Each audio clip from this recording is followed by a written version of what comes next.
Un Giro d'Italia mai così incerto. Vero, verissimo, mai così incerto. E questo è un segno di grande bellezza e di grande fascino. Io sono molto contento. L'anno scorso, quando c'era Contador, l'ultima settimana era un destino già segnato e già conosciuto. Stavolta, fino all'ultimo, aspetteremo con ansia quello che succederà. E il tuo pronostico? Chi vedi favorito? Ejedal.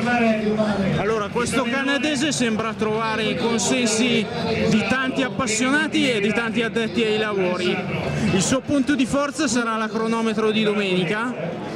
Sì, ma il suo punto di forza è una vita pulita, innanzitutto, perché è un ragazzo che viene dalla mountain bike e quindi ha un approccio al ciclismo fatto inteso come avventura.